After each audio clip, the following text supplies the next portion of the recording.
자, 오늘 느헤미야 강의 16번째 회복과 부흥이라는 제목으로 함께 은혜를 나누겠습니다. 우리가 느헤미야의 말씀을 보면서 계속해서 하나님께서 한 사람 안에 심어 놓으신 꿈이 점점 더 확장되어지는 것을 봅니다. 그러니까 우리 하나님은 그림 그리는 화가로 말하자면 엄청난 명작을 그리시는 분인 줄 믿습니다. 그냥 이렇게 우리의 인생을 도화지 삼아 혹은 우리의 인생을 붓삼아 작품을 만드실 때 그냥 시시껄렁할 작품을 만들기를 원하지 않으세요. 하나님 나라를 위하여 아름다운 그림을 그리시는 분인 줄 믿습니다. 느헤미야 인생이 지금 그렇게 하나님의 손에 붙들려서 비전의 아름다운 한 폭의 그림을 지금 하나님이 계속 그려가시는 가운데 이미 느헤미야 6장까지 성벽 재건은 완료가 되었습니다. 사명 끝, 이것으로 될 법도 한데 7장부터 이어지는 것은 이제 그 성벽 안에 살아갈 사람들, 거룩한 성 예루살렘, 이 도시 건설에 대한 더 확장된 비전을 갖고 살맛나는 도시로서, 거룩한 도시로서 예루살렘 성 재건 프로젝트가 이제 느헤미야를 통해 더 큰 꿈을 지금 꾸게 하시는 단계로 나아가는 거죠. 그러려면 풀어야 될 문제가 있었습니다. 당시 성전 짓기도 급급했고 성벽 짓기도 너무나 빠듯해서 예루살렘 성 안에 거주하는 자들의 삶은 너무나 황폐했습니다. 텅 비었다고 해도 과언이 아닐 만큼. 그래서 느헤미야는 살맛나는 도시, 거룩한 도성 예루살렘으로 만들려면 1차적으로 이 안에 많은 사람들이 이주해서 살아가야 하겠다 하는 그런 문제의식을 가지고 1차 귀환민의 포로민 명부를 토대로 이제 재배치하려는 계획을 갖게 되는 거죠. 이게 지난 시간 우리가 보았던 말씀입니다. 비전의 1세대로 말하자면 귀한 그 포로 1세대가 바로 비전의 1세대인데 그들이 꿈을 꾸어왔던 것이 이제 비전의 3세대 느헤미야에 대해 이르러서 이루어지는 것. 하나님께서 그 1차 포로민의 명부를 다시 3차 시기에 끄집어내신 이유가 있다고 말씀드렸죠. 하나님의 나라에 냉수 한 그릇의 섬김도 주님은 결코 잊지 않으시고 우리가 주님을 위하여 지극히 작은 것 하나라도 드리고 바치는 것에 하나님은 당신의 역사책에 기록하신다는 것을 우리가 보았습니다. 그래서 단지 결론적인 자리에서 결과만을 가지고 무언가 느헤미야와 그 3세대 사람들만 기뻐하라는 게 아니라 1세대부터 씨를 뿌렸고 눈물로 그 물을 주었던 그 모든 세대가 함께 기뻐하고 함께 회복된 나라를, 하나님의 나라를 경험하게 하시는 것이 바로 그 1차 포로민 명부가 가지고 있는 의미라고 할 수 있죠.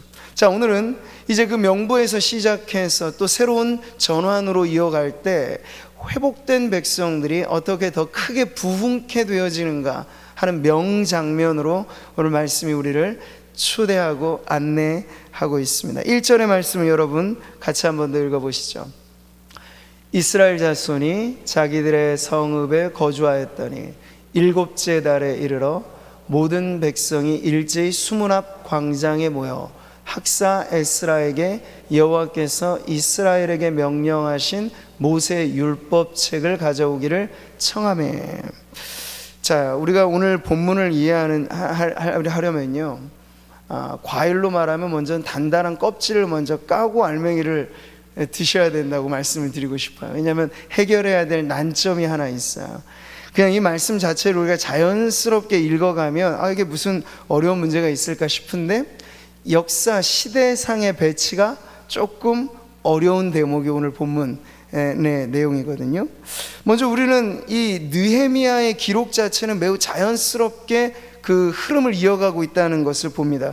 7장 73절 마지막 구절이 이렇게 끝나잖아요. 온 이스라엘 자손이 다 자기들의 성읍에 거주하였느니라 끝났죠? 그리고 8장 1절은 어떻게 시작해요? 이스라엘 자손이 자기들의 성읍에 거주하였더니. 그러니까 7장을 마무리하고 그 7장의 마무리는 1차 포로민 이 귀한 자들의 명부라고 말씀을 드렸습니다. 그리고 지금 이 8장이 시작되는 건 그러면 시대상 느헤미야의 때로 다시 돌아온 이야기인가? 왜냐하면 오늘 말씀에는 느헤미야가 나오고 그런데 전에 전혀 느헤미야서에서는 이름도 한번 나오지 않았던 에스라가 갑자기 등장을 한단 말이에요. 이렇게 갑작스럽게 등장하는 인물들, 시대적인 이 관계가 조금은 역사적 배열이 과연 이게 정순서대로 이어지는 것인가, 아니면 이 느헤미야와 에스라 모두가 다 역사서이기는 합니다만 역사서의 배열 자체가 꼭 연대기적인 흐름으로 이어지라는 법은 없어요. 우리가 성경의 기록 방식은 때로는 중요한 것은 상세하게 보도하고 좀 그렇지 않은 건 건너뛰기를 하면서 보도하는 방식이 역사서이란 걸 알게 되면 에스라 느헤미야의 이 시간 연대기적인 배열에 조금 순서가 뒤바뀌어질 수도 있다라는 건 감안을 할 수 있는 거죠. 자, 그도 그럴 것이 느헤미야서 전체에서 이 8장부터 시작해서 10장까지로 이어지는 3개 장은요 독특한 주제를 다루고 있습니다. 성벽 재건이라고 하는 걸 줄곧 이어왔고, 이제 도시민을 이주하면서 도시 살리기 프로젝트를 가동하고 있는데 8장부터 10장은요 조금 다른 주제를 다루고 있어요. 언약갱신이라고 하는, 그러니까 하나님의 백성들이 하나님의 말씀을 통해서 하나님의 백성답게 회복되어지는 모습을 먼저 이 8장, 9장, 10장에서 다루고, 11장으로 넘어가면 이제 6장 끝에서 7장을 지나 11장으로 보면 느헤미야의 시간적인 순서가 더 자연스럽게 이어져요. 11장 1절을 우리 먼저 한번 읽어보죠. 시작. 백성의 지도자들은 예루살렘에 거주하였고 그 남은 백성은 제비 뽑아 10분의 1은 거룩한 성 예루살렘에서 거주하게 하고 그 10분의 9는 다른 성읍에 거주하게 하였으며. 자, 이게 지금 느헤미야가 원래 구상한 거죠. 이걸 위해서 1차 포로 귀환민의 명부도 지금 제시하는 건데 8장부터 10장까지는 그것과는 조금 동떨어진 하나의 사건, 이 언약 백성된 귀한한 하나님의 백성들이 다시 말씀의 공동체로 회복되어지는, 그래서 오늘 회복과 부흥이라고 하는 아주 주요한 주제를 특수하게 여기서 다루고 있다라고 말씀할 수 있는 거죠. 자, 그리고 앞서도 말씀드린 것처럼 에스라와 느헤미야, 우리가 서두에서 살펴보았습니다만 에스라는 누굽니까? 2차 귀환민의 필두에 서서 하나님의 말씀으로서 공동체성을 회복시켰던 영적 지도자였죠. 그리고 느헤미야는 3차 귀환민의 대표입니다. 에스라와 느헤미야 사이에는 적어도 13년이라고 하는 시간의 차이가 있어요. 근데 지금 본문에서는 에스라도 나오고 느헤미야도 나오니 이게 좀 헷갈리게 되는 거죠. 근데 오늘 본문의 순수한 내용 자체로만 보면 느헤미야는 외곽에 빠집니다. 느헤미야가 이전까지는 계속 1인칭으로 중심부에 서 있었잖아요. 근데 오늘 본문에서 보면요, 느헤미야는 3인칭으로 이제 표현 방식이 달라져요. 그리고 주도적인 역할은 에스라를 통해서 이루어지는 일을 지금 보여주고 있어요. 역사의 무대 위에 지금 에스라가 전면에 서 있는 걸 보게 되는 거죠. 자, 그래서 많은 성경학자들은 이 느헤미야 8장부터 10장을 원래 역사상의 순서로 자리매김한다면 그것은 에스라 7장 이후, 에스라 7장이 어떤 내용이냐면 에스라가 포로민을 데리고 등장해서 에스라가 율법의 말씀을 통해서 하나님의 이 백성들을 영적으로 갱신시키는, 회복시키는 일을 하는 게 바로 에스라 7장의 내용인데, 자연스럽게 연결되는 건 지금 느헤미야로 편성되어 있지만 8장과 10장까지의 그 역사적인 시간대는 바로 에스라 7장 다음에 위치하는 내용이라고 대부분 이해를 하고 있습니다. 자, 그래서 우리가 에스라 느헤미야를 마치 우리가 누가복음과 사도행전을 누가라고 하는 저자의 파트 1, 파트 2로 이해할 수 있다고 했죠. 예수행전, 성령행전 이런 식으로 이해해도 누가복음과 사도행전은 아주 정확한 연대기적인 흐름이 있습니다. 마찬가지로 에스라 느헤미야는 사실 이 두 사람 사이에는 10몇 년 동안의 사이가 있지만 적어도 에스라서는 1차 귀환의 역사부터 다루고 있거든요. 그러니까 에스라 느헤미야는 적어도 100년 상간의 역사가 이 두 권의 책 안에 담겨져 있다라고 하는 점만 보더라도 시간적인 연대기적인 흐름을 훌쩍 뛰어넘는 내용이 이 안에 있다고 볼 수 있겠어요. 그래서 두 파트로 이루어진 한 권의 책처럼 읽혀질 목적이 바로 에스라, 느헤미야 쌍둥이 자매편으로 주어진 책이라 할 수 있겠어요. 우리가 이런 것들을 좀 종합해서 보면 오늘 이 느헤미야 8장으로 시작된 아주 중요한 언약갱신이라고 하는 특별한 이 주제가 시간의 연대계적인 배열로는 에스라가 활약했던 그 시대의 이야기를 지금 느헤미야서에서 다시 이쪽으로 다루어내는 이유가 분명히 있겠잖아요. 그게 뭘까요? 에스라, 느헤미야를 통해서 드러내고자 하는 이 모든 회복의 과정을 내용상 자연스럽게 전개하는 게 바로 중요했던 거예요. 그 내용상 자연스러운 전개는 뭘까?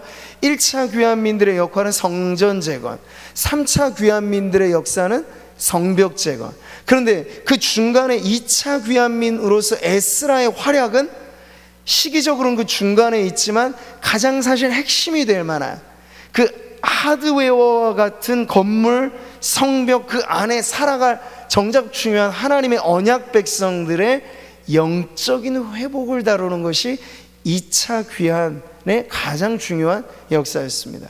근데 이제 하드웨어를 먼저 완성된 걸 다루고 느헤미야는 이 8장에 이르러서 다시 이 공간 안에, 이 건축물 안에, 이 성벽 안에, 도시 안에 살아갈 하나님의 백성들은 과연 어떤 사람들이어야 하는가, 그들은 어떤 자격의 사람들이어야 하는가를 보면서 공동체의 회복이라고 하는 걸 그 정점에서 다시 다룬다라고 하는 이 내용상의 완성도가 이 느헤미야 요 대목의 이 역사 이야기가 이렇게 등장하게 되었다라고 우리가 정리를 할 수 있는 거죠. 제가 짧게 말씀을 드렸습니다만 앉아서 들으시면 이게 뭔가 생각도 드실 텐데 이건 숙제입니다. 한 번 더 가서 읽어보세요. 그러니까 에스라, 느헤미야를 우리가 성경 원래 의도가 그래요. 지금 우리는 장절로 잘게 나눠져 있잖아요. 오늘 말씀에 성경을 편이라고 되어 있지만 구약 성경은 펴는 게 아니에요. 두루마리로 펼치는 거죠. 이게 우리처럼 장절을 넘기는 개념이 아니라 한 통으로 되어져 있는 말씀을 쭉 펼치는 거죠. 그래서 한 권의 책은 아예 한 번에 다 읽도록 의도되어지는 거예요. 그러니까 에스라, 느헤미야를 그런 점에서 우리가 한번 작심하고 한 자리에서 쭉 읽어가게 되면 지금 제가 말씀드린 의미가 확 와닿을 거예요. 이 시대 바벨론에서 예레미야 선지자를 통하신 말씀으로 70년의 때가 차서 돌아온 1차 귀환민부터 3차 귀환민까지의 이 길고 긴 역사 속에 하나님이 행하신 일들은 무엇인가? 성전이 회복되고 성벽이 회복되고, 그러나 정작 중요한 건 그 중심에 하나님의 언약 백성으로서 포로되었던 자들이 다시 돌아왔을 때 그 이스라엘 백성의 회복이야말로 이 역사책이 다루고자 하는 정말 중요한 내용이구나 하는 것을 우리가 알 수 있는 거죠.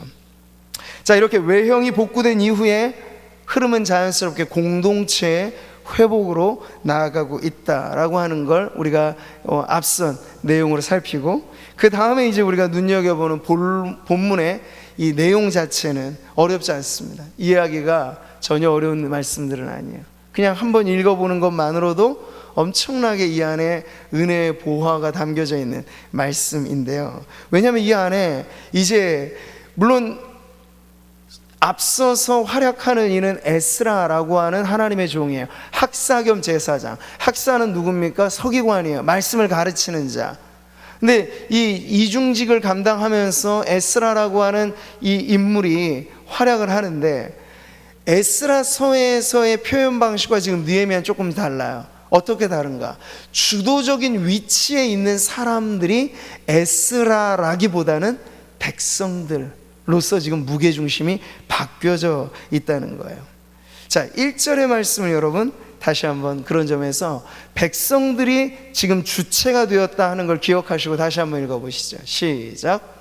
7째 달에 이르러 모든 백성이 일제히 수문 앞 광장에 모여 학사 에스라에게 여호와께서 이스라엘에게 명령하신 모세의 율법책을 가져오기를 청하매, 주체가 분명하죠. 모든 백성들이 누구와 이렇게 소집했는지는 나와 있지도 않아요. 그러니 그 소집 명령 자체의 주체가 중요한 게 아니라 백성들이 함께 한 마음을 가지고 모였다는 데 중요한 의미가 있는 거죠. 마치 오순절 마가 요한의 다락방에 초대교회 성도들이 누가 할 것 없이 다 같이 모여 한 마음으로 기도에 전혀 힘썼던 그 공동체의 모습처럼 지금 두드러지는 것은 하나님의 백성들이 자발적으로 모였다, 자원하는 헌신을 지금 보이고 있다. 그게 지금 중요한 거예요. 지금 여기 일곱째 달이라고 하면 오늘날로 계절로 말하면 9월과 10월에 해당되어지는, 그래서 이제 이 뒤에 뒷붙여 나오는 절기가 초막절, 장막절이 이제 나오게 되거든요. 그 시기상 아주 중요한 절기를 앞둔 그런 시기였습니다. 그러니까 이 새롭고 중요한 역사적인 시점에 백성들이 모여서, 그것도 에스라가 소집 명령을 한 게 아니라 에스라를 초빙한 형태로 지금 나와 있죠. 자, 그래서 오늘날로 보면 부흥사경회 집회를 백성들이 준비하고 강사로 에스라를 지금 모셔서 은혜의 집회를 준비하고 있다는 것을 보여주는 거예요. 2절 말씀 같이 읽죠. 제사장 에스라가 율법책을 가지고 회중 앞, 곧 남자나 여자나 알아들을 만한 모든 사람 앞에 이르러. 이 말씀이 반복되죠. 모인 회중의 구성원들이, 주로 이스라엘은 수를 계수하는 방식도 남자 외에, 그것도 20세 이상 외에는 안 쳐줬잖아요. 근데 지금 여기 회중의 구성은요, 그렇지 않아. 그런 차별은 남자든 여자든 불문하고, 회당의 구성 요소 자체도 사실은 이스라엘 성인 남자의 수로, 정족수를 가지고 회당 모임이 시작이 되었는데, 지금 이 독특한 회중은 그런 것에 대한 어떠한 이 민족 뿌리 깊게 지켜왔던 전통보다도 중요하게 그들 안에 말씀을 알아듣는 사람이라면 누구나가 다 모여있는 그런 아주 포괄적인 가족 공동체 같은 회중 구성을 지금 하고 있다. 우리로 말하면 장년들만 모인 예배가 아니라 청년들, 아니면 중고등부, 아니면 어린아이들, 말귀를 알아듣는 아이들은 다 모인 가족 예배 형태로 지금 이 회중이 구성되어 있다는 걸 보여주고 있는 거죠. 자, 이 모든 것에서 특징은 순수 자발성에 있어요. 하나님의 백성들이 사모하는 마음을 가지고 에스라라고 하나님의 종을 모시고, 그리고 하나님의 말씀 듣기를 원하여 율법 읽어달라고 청하고 있는 이런 장면을 우리가 보는 거죠. 그러니까 이 집회가 시작부터 너무너무 은혜로운 광경을 우리들에게 보여주고 있는 거예요. 끌려가듯이 가는 회중이 아니고 오히려 주도적으로 하나님의 은혜 받기를 사모하는 회중들이 지금 여기 모여있다 하는 거죠. 그 자원함. 시편에 여러분 이런 말씀이 있어요. 주의 권능의 날에 주의 백성이 거룩한 옷을 입고 어떻게 해요? 즐거이 헌신하니. 바로 이거죠. 자원함 안에는 즐거운 헌신이 있습니다. 근데 이 자원함의 요소가 빠지면 헌신이라고 하는 건 악으로 깡으로가 될 수도 있어요. 의무감으로 모일 수는 있어요, 신앙 경력이 오래되면. 근데 여러분, 예배드림은 우리의 기쁨이어야 하는 줄 믿습니다. 예배드림이 기쁨 됩니다. 이런 찬양이 자원함이 있어야 가능하다고요. 네. 오늘도 날씨는 좀 푹푹 찌기도 하고, 마스크는 우리의 입을 가리고 여러 가지가 어렵지만, 이 수요 예배 이 성전에 올라온 우리 성도님들 안에 그 자원함이 있는 줄 믿습니다. 근데 하나님이 기뻐하시는 건 바로 그 자원함이에요. 멀리 김천에서도 오시고 외곽에서도 오신 분들이 지금 자리에 다 계셔요. 근데 무엇 때문에 이 자리에 모였을까 생각해보면 자원하는 마음에 열심이 있기 때문에 이 자리에 계신 줄 믿습니다. 하나님이 그걸 눈여겨보신다고요. 여러분, 신약 성경에 보면 이 자발적인 회중의 이 모습이 고넬료 집안에도 동일한 특징으로 나타나는 걸 보게 되죠. 고넬료는 이방인의 백부장이었잖아요. 근데 이 이방인으로서 하나님 경외함은 있었지만 예수 그리스도를 몰랐습니다. 참 복음을 듣지 못했습니다. 그래서 하나님이 고넬료를 구원하시고자 이 요바에 있는 시몬 베드로를 초청하라고 합니다. 구도가 아주 비슷해요. 근데 여러분, 고넬료가 그 천사를 통해 전해진 하나님의 이 메시지를 통해서 베드로를 초청 강사로 모실 때 자기 혼자 달랑 베드로 만나려고 있었는가? 그게 아니고 그의 가족, 친척, 친구들까지 그냥 다 불러다가 가족 부흥회를 열었어요. 그래서 베드로가 오니까 베드로가 깜짝 놀랐죠. 그래서 초청받아서 오긴 왔는데 이렇게나 많은 사람들이 모이게 되었을 줄 몰랐을 정도로 그 베드로를 모시고 보내려고 하는 말이 이래요. 같이 한번 읽어보죠. 이제 우리는 주께서 당신에게 명하신 모든 것을 듣고자 하여 다 하나님 앞에 있나이다.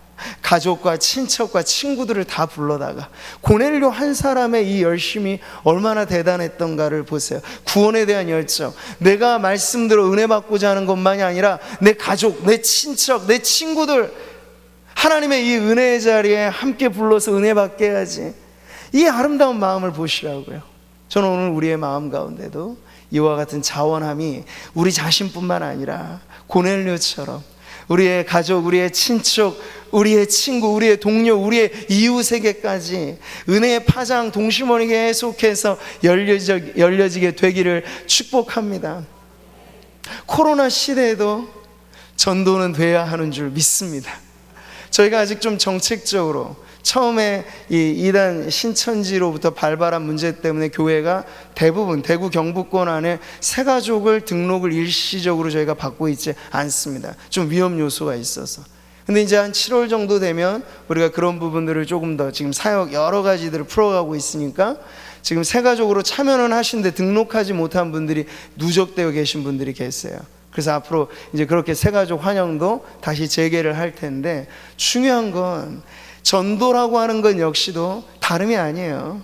먼저 은혜 받은 성도, 또 은혜를 사모하는 성도들이 가장 쉬운 전도는 뭘까요? 말씀이 들려지는 예배의 자리에 우리 한번 가보지 않을래 하고 데려오는 게 성도들이 할 수 있는 가장 빠른 전도고 가장 쉬운 전도인 줄 믿습니다.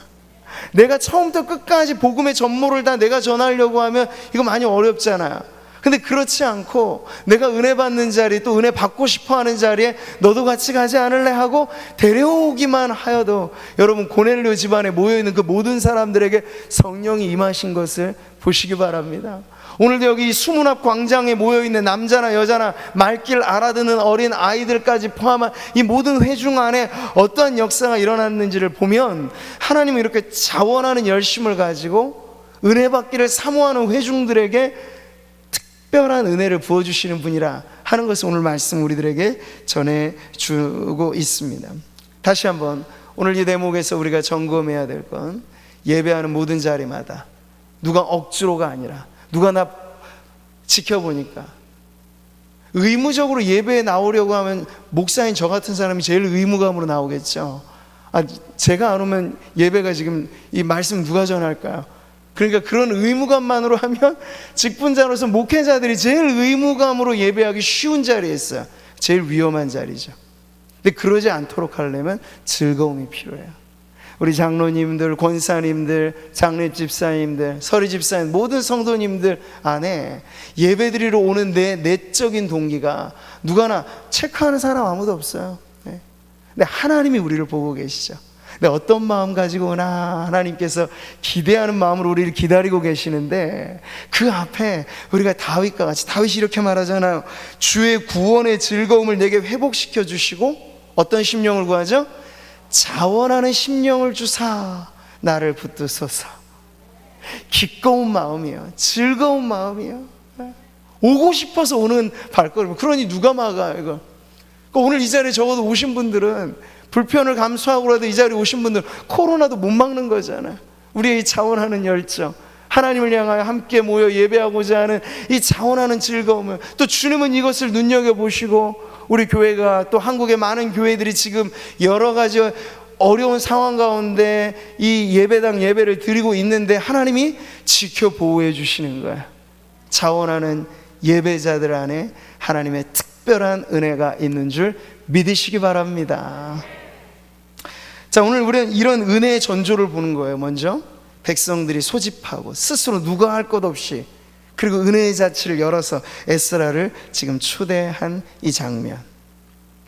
여러분, 호모 우니우스 리브리라는 라틴어가 있어요. 한 책의 사람이라는 뜻인데, 18세기 영적 대각성의 시대에 아주 걸출하게 쓰임받은 감리교 창설자인 존 웨슬리, 한 말입니다.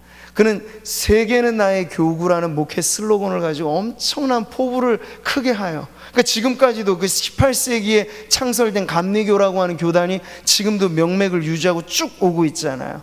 엄청난 일에 쓰임받은, 자그마치 그의 평생, 그 당시에 교통수단이라는 건 육로로는 말 타고 다녔고 해외로 나가려면 배편밖에 없었어요. 근데 40만 킬로를 이동하면서 그의 평생에 전도 활동을 했어요. 야외에서 이렇게 져야 목소리 상태 안 좋아도 스피커나 이게 받쳐주기 때문에 세게 얘기하지 않아도 다 들리게 하잖아요. 근데 그때 당시는 5개 전도를 했어요. 수만의 사람들이 모여있는데 확성기 하나 없이 그냥 목소리로만, 육성으로만 복음을 전했다고요. 그런 상황에서 그는 평생 4만 편이 넘는 은혜로운 설교를 하면서 하나님 앞에 귀하게 쓰임받은 인물인데요, 누군가 그를 평가할 때 그는 1000권의 책의 사람임과 동시에 한 책의 사람이라는 평가를 하였습니다. 그만큼 엄청난 열정의 다독가로도 알려져 있는 학자형 목회자였지만 그 부흥사로서 존 웨슬리의 최고의 가치, 늘 언제나 그가 열정을 쏟아부었던 대상은 한 책이었어요. 성경의 말씀. 언제나 어김없이 새벽 4시면 기상을 하고 말씀과 기도로 하루를 시작하면서 경건의 삶을 살아갔다. 감리교 메소디스트라고 하는 영어의 이름의 뜻은 방법주의자들이에요. 그들에 대해서 마치 이 초대교회 성도들이 예수쟁이들 혹은 그리스도인들이라는 이런 세상으로부터 평가를 받았듯이, 너무나 그 당시에 존 웨슬레, 찰스 웨슬레 형제가 열심히 특심이었던 이 사람들을 보면서 주변의 동료들이 이 옥스퍼드 대학 출신의 사람들의 모임, 성신 클럽이라고 하는 홀리 클럽이라고 하는 모임에서 그들이 이렇게 성경도 공부하고 전도 활동도 하고 감옥 같은 데 가서 죄수들에게 복음을 전하고 했는데, 너무 철두철미하게 하다 보니까 저 성경벌레들 이런 별명을까지를 받았어요. 그래서 태동한 게 메소디스트, 감리교의 첫 시작인 것이죠. 자, 근데 그렇게 그가 하나님 앞에 귀하게 쓰임받았던 그 이면에 한 책의 사람으로서 성경에 철두철미하게 살아갔다라고 하는 건 절대 무관할 수 없는 아주 중요한 부분일 것입니다. 자, 이렇게 우리가 볼 때 오늘 본문에 재건된 성전, 그리고 회복된 성벽 안에 지금 회복된 백성들의 모습을 우리가 어떻게 평가할 수 있느냐? 말씀의 사람들이라고 그들을 평가할 수 있는 거죠. 오늘 말씀 보세요. 회중의 요청에 따라 에스라는 강사로 와서 이제 율법책을 가져오라고 그 큰 두루마리를 쭉 열어서 거기서 이제 말씀을 읽기 시작을 합니다. 근데 그때 읽혀진 말씀이 무슨 말씀이라고 되어 있죠? 율법책, 모세의 율법책, 모세 오경이라고 말하는 창세기, 출애굽기, 레위기, 민수기, 신명기, 토라라고 불려지는 모세 오경이에요. 오늘을 살아가는 성도들에게 있어서 성경의 말씀 중에 가장 단단하게, 음식으로 말하면 아주 단단한 음식으로 여겨지는 게 이 모세 오경이거든요. 근데 오늘 이 회복된 말씀의 사람들이 은혜 받은 말씀이 다른 게 아니에요. 성경은 우리는 알게 모르게 편식을 많이 합니다. 우리가 은혜 받고 싶어하는 말씀만 쫙쫙 펴버릇하는 게 좀 이 습관이 될 수 있어요. 목회자도 마찬가지죠. 그러니까 제가 의도적으로 수요일 날에 성경 강해를 하는 건, 안 그러다 보면 목사인 저도 제가 나눠주고 싶은 말씀에만 편중이 되기 쉽고, 성도들이 들었으면 좋겠다, 들어야 된다, 이게 다 우리의 필요에만 따른 말씀 생활이 된단 말이죠. 그러면 자연적으로 영적인 편식 생활이 되게 돼요. 근데 하나님은 그러지 말라고 우리에게 66권을 통으로 주셨어요. 이 자체가 한 권의 책이에요. 그러니까 우리가 읽자고 한다면 언제나 성경은 창세기서부터 계시록까지 쭉쭉 읽혀져야 되는 거죠. 어느 하나만, 물론 우리가 은혜 받는 건 어느 한 순간에 어느 한 말씀에 꽂힐 수 있어요. 그렇지만 그렇다고 늘 그 말씀에만 머물러 있으면 안 되고, 언제나 창세기서부터 하나님께서 우리에게 주시는 전모, 성경의 전모, 하나님의 전체 계시를 알도록 그 말씀에서 은혜 받는 삶을 사시기를 축복합니다. 지금 에스라와 함께 모인 회중들이 은혜 받은 말씀이 뭐라고요? 모세오경, 율법 책의 말씀. 우리가 생각하기에 복음의 말씀은 부드럽고 율법의 말씀은 엄중하고 복음의 말씀은 자유를 주고 율법의 말씀은 우리들에게 억압을 준다, 이런 잘못된 구조를 갖고 있죠. 율법주의가 율법을 곡해한 게 문제이지, 그리스도인들에게 있어서 율법의 말씀은 사랑스러운 말씀이 되어야 하는 줄 믿습니다. 율법에 대해서 여러분 오해하지 마세요. 시편 119편에 엄청나게 히브리 22개의 두음 문자로 아주 정교하게 쓰여진 이 시편 119편은 모두가 다 율법의 말씀이 얼마나 달콤하고 송이꿀 같고 금보다 귀하고 아름답고, 내가 말씀을 보려고 새벽 미명에 깨어나고 말씀 때문에 7번 찬양하고, 줄줄이 말씀에 대한 찬미로 가득해요. 그러니까 이 구약 성경이라고 해서 우리가 단단하다, 은혜받기 어렵다, 이런 선입견을 가질 이유가 전혀 없어요. 하나님께서 은혜를 주시고자 하면요, 어떤 곳에서든지 계시의 말씀은 하나님의 영감으로 쓰여진 말씀, 하나님의 숨결이 불어넣어진 말씀이라고 했잖아요. 그 어느 곳을 펼치든지 하나님께서 은혜를 주시고자 하면 그 안에 놀라운 축복이 쏟아지게 되는 줄 믿습니다.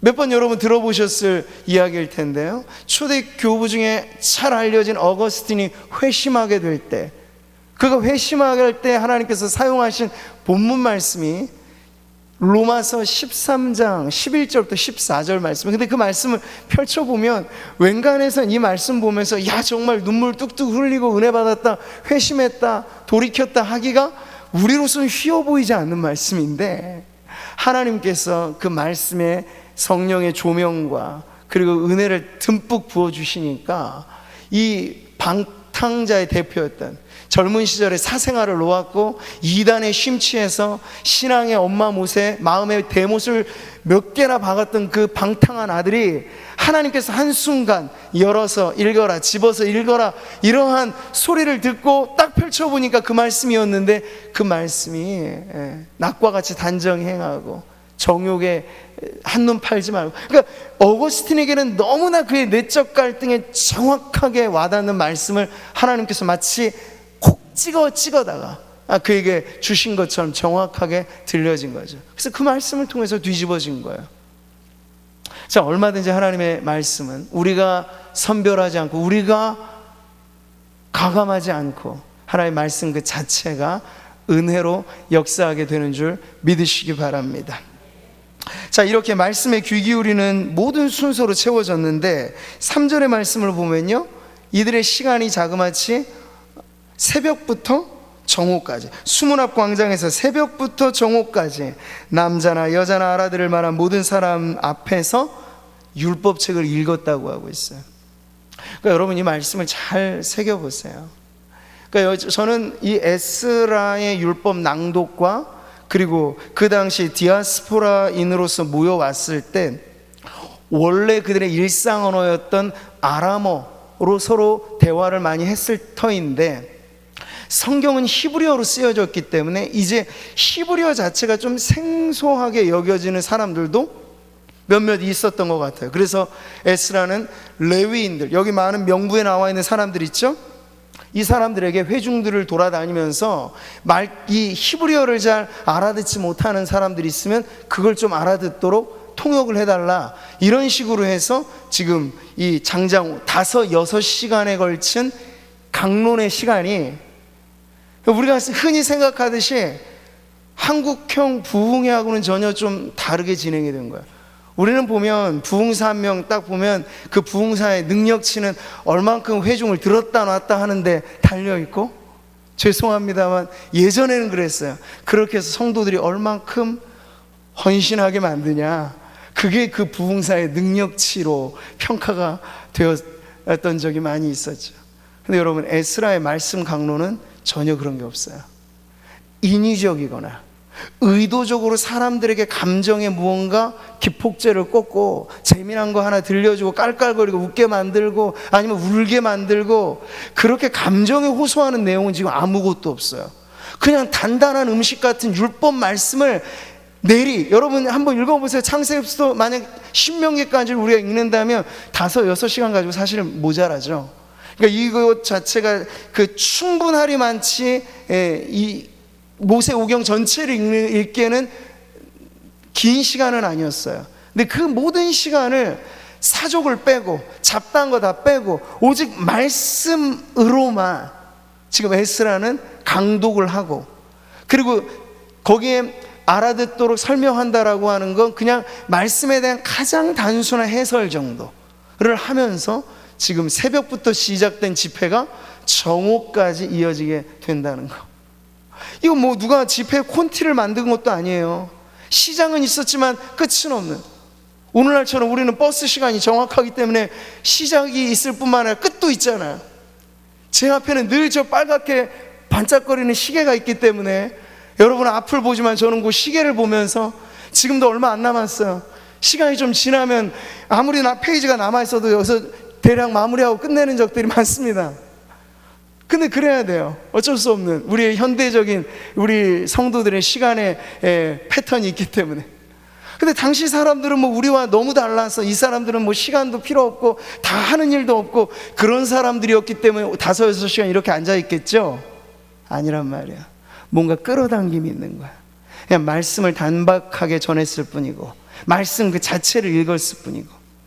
그러니까 저는 교회 안에서 여름 시즌이나 이럴 때 우리가 이제 있다 그러면 성경 통독 수련회 비슷하게 우리 예배당에 시원한 에어컨 틀어놓고 신구약 여기서 좀 읽어가는 시간들도 앞으로 가지려고 해요. 평상시에 우리가 말씀을 접하는 건 성경의 엑기스나 말씀 자체의 신선한 재료보다는 좀 가공된 설교가 좀 가공은 되잖아요. 더 잘 알아듣도록 많은 부분에 있어서 풀어내니까. 근데 그러지 않고 말씀 그 자체만 읽는 것도 엄청난 은혜고 엄청난 축복이고 엄청난 능력이 여기 나온다는 걸 한번 우리가 맛보기를 바랍니다.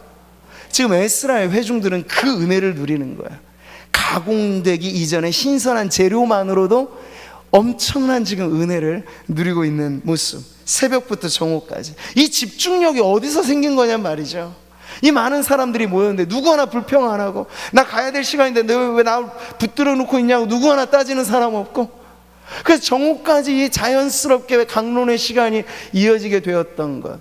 우리는 이 안에서 자원하는 열심으로 모인 그들 안에, 그리고 말씀의 강론을 요청하였던 그들 안에, 그리고 가장 그 일에 적합했던 에스라가 와서 그 성경을 읽어내는 이 과정의 모든 속에 누가 일하셨는지를 의심 없이 알 수 있는 거죠. 바로 우리 하나님께서 이 자원하는 열심과 말씀 듣기를 사모하는 회중들에게 엄청난 축복을 주셨다는 걸 우리가 보게 되는 것입니다. 이들이 가지고 있는 태도가 너무 남다르게 나와 있죠. 5절 6절 같이 한번 읽겠습니다. 시작. 에스라가 모든 백성 위에 서서 그들 목전에 책을 펴니 책을 펼 때 모든 백성이 일어서니라. 에스라가 위대하신 하나님 여호와를 송축하며 모든 백성이 손을 들고 아멘 아멘 하고 응답하고 몸을 굽혀 얼굴을 땅에 대고 여호와께 경배하니라. 그러니까 이 말씀은요, 지금 말씀을 전하고 들었다는 정도만이 아니라 전체적으로 이 5-6시간의 집회가 어떻게 영동적으로 이루어졌는지를 이게 아주 짧게 압축해서 지금 보여주고 있어요. 이 안에 찬양도 있고 우리의 예배하고 어느 정도는 흡사한 이 모습들이 있어요. 기도도 있고 그리고 회중들의 아멘도 있고. 근데 아멘이 어디에 붙여지느냐?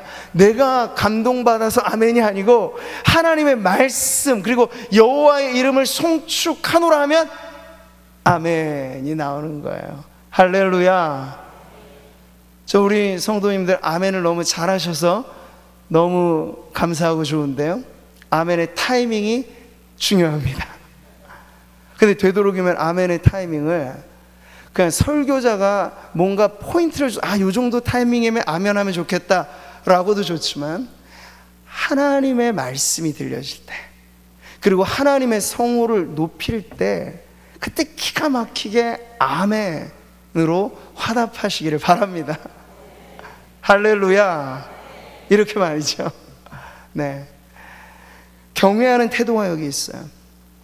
말씀을 강론을 하기 시작할 때, 우리는 지금 예배 순서에 성경을 읽을 때 일어서진 않잖아요. 근데 교회들마다 어떤 교회를 가면 성경 봉독 시간에 자연스럽게 온 회중이 일어나요. 그러면서 제스처 자체로서 우리가 하나님의 말씀을 받들어 읽겠습니다. 봉독이라는 단어를 제가 쓰는 이유는 받들어 읽겠습니다는 거예요. 이 말씀이 그냥 일반의 책이 아니고 하나님의 지엄하신 말씀, 하나님의 완전하신 말씀이기 때문에 우린 이 진리 앞에 들을 태도를 가지고 듣겠습니다 하는 자세로 가니까, 나중에 그래서 우리 예배의 어떤 폼을 조금씩 바꾸게 될 때 저는 이런 것도 한번 시도를 해보려고 해요. 성경 봉독 시간 자체가 길든 짧든 간에 두서없이 그냥 진행되는 게 아니고 온 회중이 몸짓에서부터 받들어 읽는다, 이건 하나님의 진리의 말씀이다 하는 그 마음의 가짐과 자세를 가지고 지금 에스라 시대 회중들이 그렇게 읽고 있는 거예요. 그뿐만 아니라 하나님을 아멘 아멘 연호하며 외치기도 하였고, 완전히 얼굴을 납작 땅에 대면서 경배하게 되잖아요. 경배라고 하는 게 절한다는 거야. 우리가 찬양을 할 때 주로 경배합니다 하잖아요. 근데 말로서만이 아니라 실제로 여러분 경배한다는 건, 우리가 지금 모든 문화권이 다 서구식으로 지금 많이 바뀌어져 있어서 옛날에 맨 바닥에서 우리가 예배 드린다 할 때면 이런 경배도 용이한 거예요. 하면 그냥 무릎 꿇고 엎드리면 되니까. 근데 지금은 장의자 앉아 계셔가지고 엎드리고 무릎 꿇고 하기가 너무 불편하시잖아요. 근데 가정에서 예배를 드리시거나 할 때는 한번 그러한 마음을 담아서 경배를 해보세요. 납작 엎드리는 거예요. 그러면 그 엎드림의 이 행위 자체가 수많은 말보다도 더 내가 하나님 앞에 겸손히 나아갑니다, 이게 예배입니다 라고 하는 걸 몸으로써도 표현할 수 있는 거예요. 근데 지금 온 회중이 그렇게 엎드려 경배하면서 이 5-6시간의 은혜로운 집회가 찬양 소리, 아멘 소리, 경배하는 엎드림, 이것을 통해서 얼마나 은혜롭게 지금 진행되어지고 있는가를 보여주고 있죠. 사랑하는 성도 여러분, 사도 바울은 말세적인 징후를 말할 때 한 가지 이런 염려를 그 당시에 표했습니다. 어떤 것입니까? 경건의 모양은 있으나 경건의 능력은 부인하니. 유대인들은 이런 부분에 아주 철두철미한 사람들이죠. 지금도 종교 다릅니다만 무슬림들은 이런 면에서 오히려 더 철저해요. 다 무슬림들이 예배하는 거 한번 보셨습니까? 모여서 그들의 회당에 모여서 성전에 모여서 엎드리죠. 완전히 절하면서 그렇게 아주 특별한 그 몸가짐까지를 가지면서 한단 말이야. 근데 문제는 경건의 그런 모양만 가지고는 안 되고 능력이 있어야 되는데 그 능력이 소실되는 게 안타깝다, 바울은 지금 그렇게 말하는 거예요. 근데 저는 이 말씀이 오늘날 현대교회, 현대를 사랑하는 그리스도인들에게는 이 뒷부분만 문제가 있는 게 아니라 경건의 모양도 사라지고 있는 게 우리에겐 더 안타까운 문제예요. 경건의 모양마저도 없으니 능력은 기대할 것도 사실은 없어져 버리는 거예요. 그러니까 하나님 앞에 우리의 마음을 모은다. 그러니까 여러분, 예배의 모든 요소는 사실 거룩이에요. 그러니까 예배당에 오기 전부터도 되도록이면 우리가 엄선된 옷을 골라서, 옷 중에 내가 가지고 있는 옷 중에는 제일 좋은 옷을 입고, 그냥 편하게 집에서 입는 홈드레스 같은 거 입으시면 안 되고 하나님 앞에 오히려 옷 매문새까지. 왜? 아니 우리가 만약에 대통령 만날 약속이 있으면 그냥 추리닝 입고 가시겠어요? 없는 돈 내서라도 옷 최고로 좋은 거 사서 아마 입으실 거라고요. 근데 하나님을 예배하는 자리이기, 하나님은 영이시니까 맘대로 해도 된다, 천만의 말씀이에요. 마음과 뜻과 정성을 다하여 하나님을 예배해야 될 줄 믿습니다. 들어올 때부터가 달라지는 거예요. 시간은 당연히 구별돼야 되죠. 어떻게 헐레벌떡 들어오실 수 있겠어요, 솔직히. 일찍 10분 아니 30분 전에 와서 회개할 건 미리 다 하고, 그 예배를 위해 중보기도까지 하고, 말씀 전에 목사를 위해서도 기도하고 다 준비한 상태에서 개회가 시작될 때 예배랑 헐레벌떡 들어와서 이미 장로님 기도가 시작됐는데 그때 막 들어오고 말씀 시작됐는데 그때 들어오면 어떻게 그 임기응변적으로 드려지는 예배를 통해서 우리가 참다운 하나님 경험의 은혜를 맛볼 수 있겠습니까?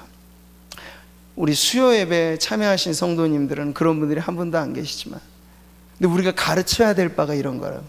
우리 주변에 아직 신앙의 입문 과정에 있어서 이런 것들을 잘 모르는 성도들이 있고, 특별히 자녀들, 청년들, 그리고 청장년들, 우리 이 선조 때부터 내려오는 아주 좋은 예배의 그런 전통들을 익히지 못하고 배우지 못해서 예배라 이 집회가 너무 편의주의로 물들어지는 것은 경건의 모양마저도 빠져버리는 거야. 경건의 모양도 없는 사람에게 경건의 능력은 기대할 것도 사실 없는 거죠. 아니, 성경을 읽기라도 해야 은혜 받을 가능성이 있을 거 아니에요. 적어도 유대인들은 성경에 너무 박학다식했는데 모양뿐이라서 안타까웠던 건데, 우리는 오늘날 성경에 모양도 사실 없어요. 예배 시간에 성경 들고 다니는 성도들 요즘에는 사라져가고 있죠. 다 화면에 비춰주고 스마트폰에 있으니까 이것도 무거워지는 거예요. 이제 합본집도 무거워지니까 여기서 갈라내가지고 들고 다니시기도 하고. 그러시면 아니 되옵니다. 우리를 준비하고 하나님 앞에 은혜 받는 자리에 나아갈 때 간편한 게 좋은 게 아니에요. 조금 불편하고 조금 힘들고 우리가 수고하더라도 하나님은 그렇게 수고와 우리의 정성 속에 담겨진 우리의 믿음을 보실 거예요. 근데 믿음은 있는데 수고와 정성은 없다. 그것도 반쪽짜리인 거죠. 믿음을 가지고 우리의 정성을 바쳐서 하나님 앞에 나아오는 예배자들로 하나님 앞에 나아가는 우리 성도님들 되시기를 축복합니다.